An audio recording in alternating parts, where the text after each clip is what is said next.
We are, what's today, May 6th. So, May 6th, 2019. Our boy Connor here has not turkey hunted before, and he's got a new gun he wants to try out. Fired up. I don't know what that's going to be. That should be all right. You ready to go, Connor? I am. I'm excited. Usually behind the camera, but He's a star today.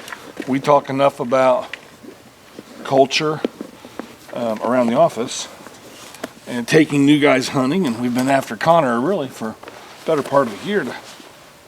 I say after him, encouraging him, but he doesn't have to hunt, but he wants to, so we're going to take him.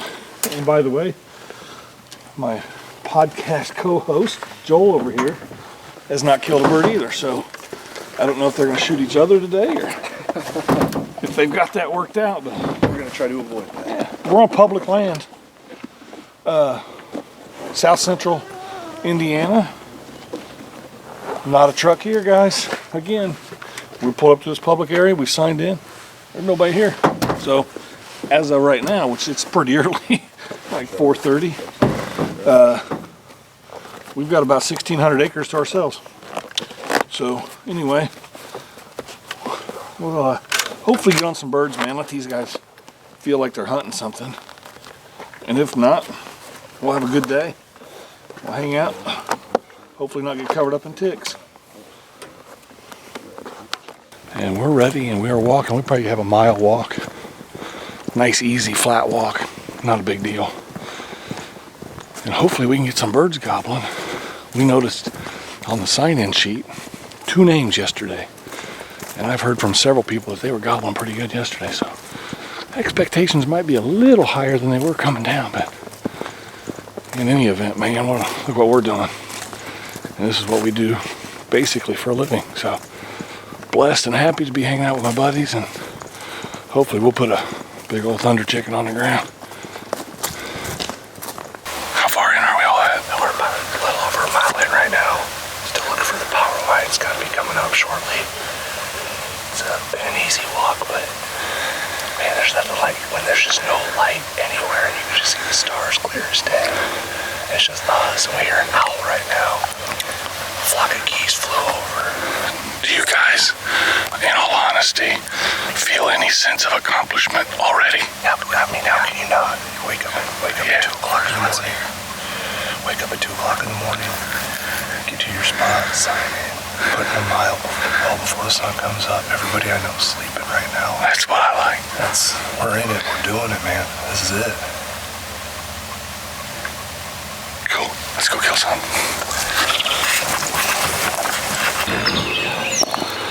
It's about 6:20, just before 6:30. Sun's coming up. We sat for a little while, heard what we could hear.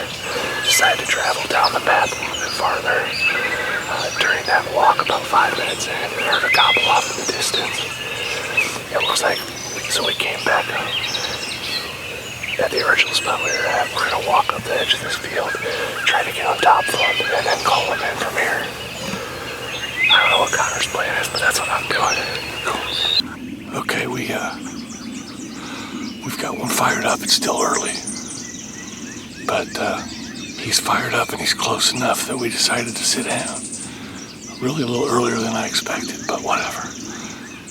The boys are about 10 yards to my right. When I put the camera, I've got a decoy set out here to the in front of me. So the plan is for him to come to this field, work his way up. Man, they're starting to gobble. They're starting to go good. So we're going to be quiet. Season's been in for about a week and a half. We're on public ground. So I'm kind of thinking these turkeys and these birds have been called to. So I'm not going to be too aggressive. I'll probably call here one more time. And if this thing, if he hammers back, I'm going to shut up. He knows we're here. So the rest of it is up to the boys to my right. And I'm jacked, man. Let's kill something. We'll see.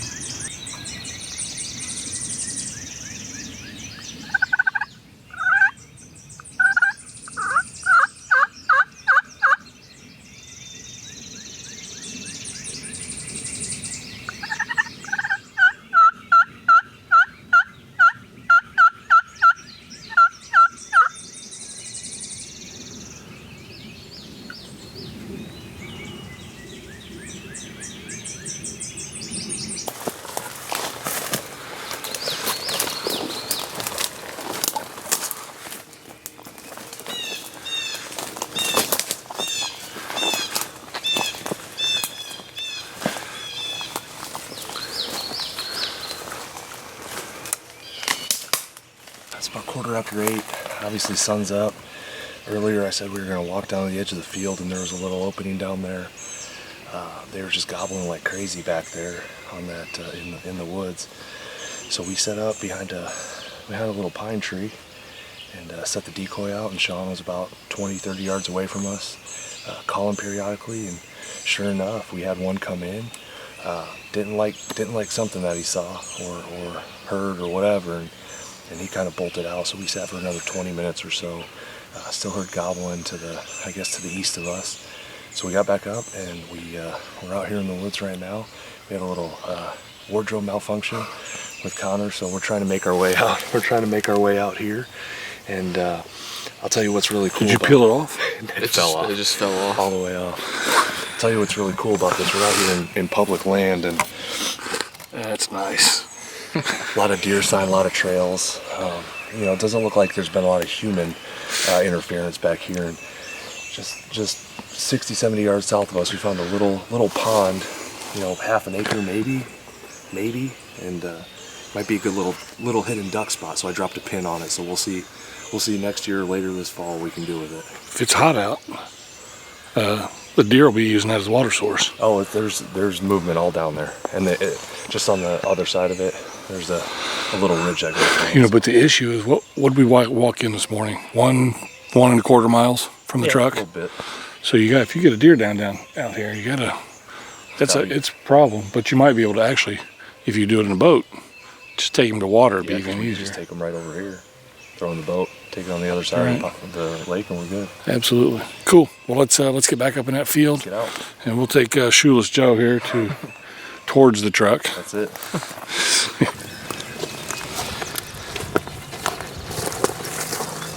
This dude gave us the slip earlier. It makes me wary. I don't want to walk over there.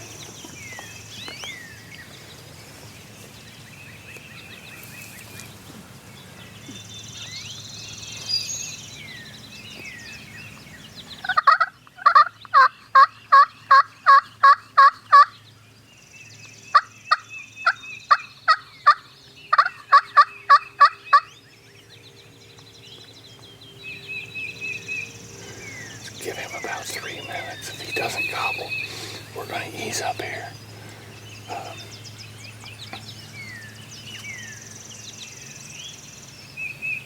If he doesn't gobble, we can't just set up for no reason. We'll just go back in there. We got to get one to gobble before we move on him now. I kind of think we're on an older bird. This bird came out quiet this morning. He gobbled. Within about 100 yards, there's a gunshot off in the distance. Not in the direction of our gobble. But he came in quiet, man, just like an old savvy player in a nightclub. And came in quiet. Saw the hen, we're pretty sure. But decided to move back into the woods. Probably had the real thing in the woods. And so he moved back in. Well, we left. We were probably 400 yards away. And we heard a gobble right back in the same spot. So now we're set up basically on that same spot. And the fact that he already gave us a slip once makes me nervous. But it's going on 9 o'clock. And I'm not just going to dumb around the woods hoping to find a turkey. So if they don't gobble, they're going to be safe today. But we'll give it another couple minutes.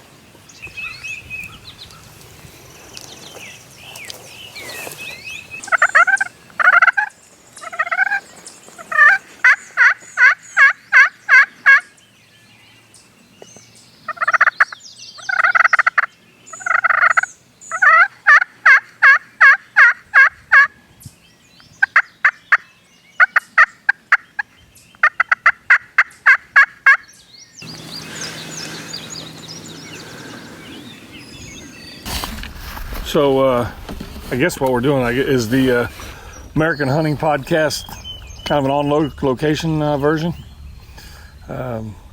Just got done with a fairly eventful turkey hunt, honestly. It's May the 6th, which means here in Indiana, our season's been on for a week and 5 days. We're hunting public ground, southeastern kind of Indiana. So the birds down here, I'm sure, have been called to. I'm sure they've seen hunters, so they're a little wily. But we almost put you on one. I know. I was excited there for a minute. I noticed myself breathing hard whenever I first saw something moving in the weeds, and then it went away, and so I calmed down a little bit, and then all of a sudden, just out of the blue, no noise, nothing, and I was ready to go, but scared him off too quick. But and we ought to introduce Connor. Yeah. Connor's never been on camera. We've mentioned him before, but this is the first time in front of it. Connor's usually sitting behind the camera, but Connor is one of our marketing assistants with the American Hunting Lease Association, and does a killer job. But you and I both grew up in the city. Yep. And we've been hunting for a while now. Yep. Connor grew up in the country and just never really had the opportunity, or probably had the opportunity, but just didn't want to go. Yeah, frankly. Other stuff.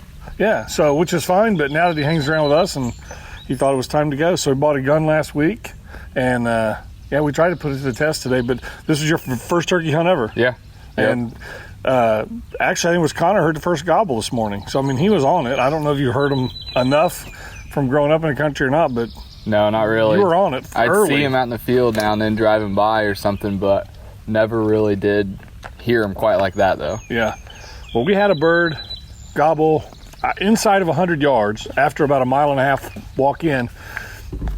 Sun was just starting to come up, and we kind of just started to call. And we had one go off pretty loud, pretty close, and so we just decided to sit down. And then he shut up. So I don't know if he saw us. I didn't know if he saw us. But there were other birds. They sounded to me to be 300 to 400 yards away. Yep. And this was a single bird. He gobbled basically once. And we sat down, shut up. He shut up. And so we're kind of playing along thinking, okay, if this is an older bird, he's probably savvy enough to just, I know she's out there. I'll go find her when it's time. And I couldn't see him. I never did see him. I'd set up with the camera. I don't know, I was maybe 15 yards from you guys, but just over a rise. I could see the decoy, and I kept picturing him come up and over the rise, but he never did. And then you guys were like, no, we had him, we saw him. Where we were at behind that tree, I intentionally put Connor to my left because he would be able to see everything first and have an opportunity to shoot. So when he told me, he goes, I think I see something. I go, is it a turkey? I couldn't don't know. tell enough, I don't know, man. So I'm sitting here going, I can't. I gotta try to get my head around and see. And then, I don't know. Not even 10 minutes passed. No. Out of nowhere, no sound, nothing. First of all, I heard him start breathing. He's like, and I'm looking. He's like starting to lift his gun. I go, there's a turkey. There's a turkey there. And Nice. He goes, Joel. And I kind of poked my head around, and this old guy just kind of showed up, and I'm fairly confident he saw the decoy, but there was just something wasn't right. And he didn't. We actually got back on that turkey an hour and a half later, and he came back out into that field. So what I'm trying to piece together in my mind is I think he probably had the real thing in the woods. He came out to just kind of survey the lay of the land and saw the hen feeding. If she's feeding, she's calm, she's not going anywhere. I'm going to go back with this real thing that I know is a sure thing. And take care of business, and then came back out. By that time, we'd kind of moved on and tried some of those other birds. But, two things come to mind. And Joel, you and I have talked a lot about this on the podcast, and that is mentoring new hunters. Nate at work took his time and took you out and showed you what kind of a gun to buy and all that kind of stuff, which is super. And then, we brought Connor out, and there's nothing more to it than what we did this morning. Yeah, you'll learn a lot, and honestly, it won't take you long to learn more than I am. I know. Turkey hunting's not my thing. But, again, what do we have to ourselves? We come back and where there's one truck here. I think that's the biggest takeaway for me is not only did Connor go through the process of buying his first gun, and that's the first step. You can borrow a weapon from somebody, right. But when you decide to buy your own, you somewhere in your brain, yeah. That's an investment. You decide you're going to give this a shot. And we're out here, and we got back, and there's one truck here now, but anyone can do. I said this when we were walking back. Anyone can do this. Just show up and start walking. One of the benefits of wearing a Fitbit is I know how many steps. Yeah, how many we do? Well, we did about 6 to 7, roughly. So it wasn't a super hard walk necessarily. We went through the woods a little bit there. It got kind of dicey, but Right. relatively easy walk in and out. Nothing super complicated, and anybody in the state of Indiana who's a licensed hunter can show up here and sign that card and just start walking For free. for free. Yeah. And access is a problem for hunting. Right. And that's why I'm not Right. completely sold on that. Sounds to me to be kind of a good excuse. And there's the layer of, and we touched on this on the walk back too. How is this public land used too much? Maybe not. I don't know the answer to that. But there was no shortage of deer sign anywhere where No. we were at. We were on birds. There's opportunity out And here. minimal sign of people. We saw some boot tracks, not a bunch, No. and it's rained down here quite a bit. So way more deer tracks, deer sign. I saw maybe a can. I saw a Pepsi can from 1970, I think. It's all the same one. Yeah. But other than that, no trash, it just doesn't show evidence that it's getting overused. Yeah. So yeah, public land is a decent option, and obviously we deal with leasing, and we encourage hunters to lease their access. But there's an entry point into the sport, and I think the entry point is public. If you can kind of light the fire by hunting on public ground, do that for a couple years. Spend your money for a couple years on some gear, on some boots. Connor, show them your new boots. Well, let's show them that one. Yeah, the sole just fell off today. Look, hand-me-downs are a great way to save some money, and I'm all for it. And I even got some myself, but that's just kind of part of the deal when Right. you get them, I guess. Right. I've got 2 pair, but it looks like I picked the wrong one though. But yeah, we're about growing the sport. My gosh, take advantage of the public ground, learn what you can, and when you're ready, if leasing is an option for you, it'll be there. I assure you it'll be there because it's not going anywhere.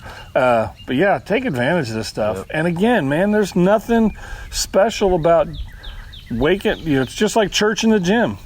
The hardest part is getting Gotta here. get there. You got to get out of bed. You got to drive to public ground. You got to access it. You got to walk in, and you sit down. You start hunting. You figure it out. I'll tell you what, too. We're just up the road from our lease here. Yeah. So I'd hate for the mentoring to stop today, and I'd love to show Connor how to get some hands-on experience hanging a tree stand and moving some tree stands. I think we should. We've got one ladder stand that needs to be moved. You probably don't want to climb up in that tree, do you? No, not after last time. You know what? I have pictures from that. I got poison sumac or ivy or poison something. A lot of it. Really bad. Really bad, to the point where I even questioned if I wanted to step foot on that lease again. The first question I asked you on opening day was, you think I'm good to climb that stand up there? Yeah, you're all right. Yeah, just don't hug the tree. Right. So, well, good deal, man. What do you guys say we pack up, head out, go by the lease, move that stand, because we want to get it moved before the crops get in. It's been really wet down here, but at the same time, we're down here, and we've got a grunt, so we might as well put him to work Might as well. and help us out. So, cool. Let's go Sounds change good. some tree stands and